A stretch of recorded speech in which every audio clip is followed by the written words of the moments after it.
बिस्मिल्लाहिर्रहमानिर्रहीम। अस्सलाम वालेकुम। Welcome to back my channel, एक नई रेसिपी नए फ्लेवर के साथ। मेरा नाम शेफ इमरान है और ख़वातीनो हजरात, इमरान उमर यूट्यूब चैनल पे अपने नाजरीन के लिए हमेशा हम वो रेसिपीज अपलोड करते हैं जो आप घर में आसानी के साथ बना लें और आप पसंद करते हैं। आज की रेसिपी हमारे एक बड़े प्यारे सब्सक्राइबर हैं, उन्होंने फरमाइश की आलू मटर गोभी गाजर की ऐसी रेसिपीज शेयर करें, हमारे घर में ये बड़ी शौक से खाई जाती है। कमेंट्स का मैं स्क्रीनशॉट साइड पे लगा दूंगा, आप देख सकते हैं कितनी मोहब्बत से उन्होंने हर लफ्ज को मोहब्बत के साथ हमसे शेयर किया है। तो जनाब ये रेसिपीज आपके लिए है, मैं उम्मीद करूंगा हमेशा की तरह ये रेसिपी आपको पसंद आएगी। तो चलें जनाब जल्दी से रेसिपी देख लेते हैं। चलें जी व्यूअर, शुरू करेंगे। बिस्मिल्लाहिर्रहमानिर्रहीम। आधे कप में सबसे पहले आपने एक खाने का चम्मच जीरा डाल देना है। जीरे के बाद सिर्फ इसमें आपने लहसुन डाल देना है। मैं इस रेसिपी के लिए लहसुन का इंतखाब करता हूँ, आप अदरक डालना चाहें तो अदरक भी इसमें शामिल कर सकती हैं। 3 चीज़ें इसमें और डालेंगे, कटा हुआ सब्ज धनिया, कटा हुआ टमाटर और कटी हुई सब्ज मिर्ची।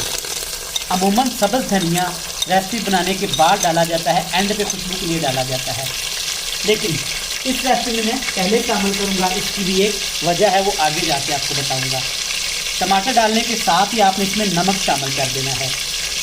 नमक हमेशा टमाटर के साथ इस्तेमाल किया करें, इससे टमाटर जल्दी सॉफ्ट हो जाते हैं और सब्जियों का रंग भी ख़राब नहीं होता। इन तमाम चीज़ों को आपने 5 मिनट के लिए ऑयल के साथ फ्राई कर लेना है। 5 मिनट फ्राई करने के बाद आपके सामने है टमाटर अच्छे से नरम पड़ चुके हैं, सब्ज़ मिर्च फ्राई हो गई है और लहसुन की प्यारी खुशबू आना शुरू हो गई है। अच्छे से मिक्स करने के बाद इसमें आपने 2 मसाले यहाँ पे डालने हैं। पहली चीज़ इसमें जाएगा कूटा हुआ धनिया 1 खाने का चम्मच भर के, और टेस्ट के हिसाब से आपने लाल मिर्च का पाउडर इस्तेमाल करेंगे। दोनों चीज़ें शामिल करने के बाद अब इसमें डालेंगे सब्जियाँ। सीज़न की सब्जियाँ इस्तेमाल करूँगा, आलू गोभी गाजर मटर और मेथी की सब्ज़ी मैंने काटी हुई है। सब्जियां डालने के बाद आपने डायरेक्ट ऑयल में हल्दी नहीं डालनी। क्यों नहीं डालनी? सब्जियां डालने के बाद हल्दी डालिएगा, इससे सब्जियों का रंग बिल्कुल भी ख़राब नहीं होगा। चाहे आप 3 दिन के लिए सब्जियां फ्रिज में रख लें, सब्जियां बिल्कुल फ्रेश और आपको हरी भरी नज़र आएंगी। देखिए आपका फ्लेम हाई है, अच्छे तरीके से आपने सब्जियों की भुनाई कर लेनी है। तो यहाँ पे व्यूअर्स आप देख सकते हैं सब्जियाँ अच्छे से हमने भून ली हैं। सब्जियों ने पानी छोड़ना यहाँ पर शुरू कर दिया है। एक दफ़ा अच्छे से मिक्स करके इसके साथ का 1 कप आपने जस्ट पानी शामिल कर देना है। पानी ज़्यादा इस्तेमाल नहीं करते सब्जियों में, क्योंकि सब्जियां अपना पानी छोड़ती हैं। तो अगर सब्जियों के पानी में ही सब्जियों को पकाया जाए ना, तो सब्जियां ज़्यादा मज़े की और हरी भरी बनती हैं। मिक्स करने के बाद हल्का फ्लेम कर देंगे, ऊपर ढक्कन रख के 15 मिनट के लिए सब्जियों को पका लेंगे। तो यहाँ पे हमने सब्जी को तकरीबन 20 मिनट के लिए बिल्कुल हल्का फ्लेम करके ढक्कन दे के पका लिया था। तो यहाँ पे आप देख सकते हैं हल्दी डालने की वजह से ना सब्जियों का रंग बिल्कुल भी तब्दील नहीं हुआ। देखिए माशाल्लाह, और अच्छी सी खुशबू सब्जियों से आना शुरू हो गई है।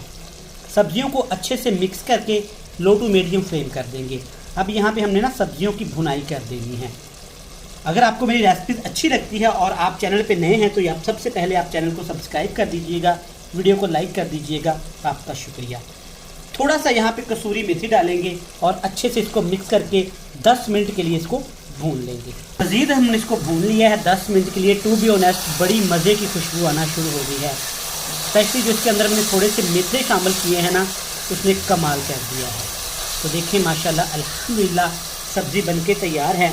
एंड पे गार्निश के लिए इसमें डालेंगे कटा हुआ सब्ज़ धनिया और सब्ज़ मिर्च। ये सर्विंग के लिए बेहतरीन तरीके से हमने तैयार कर ली है।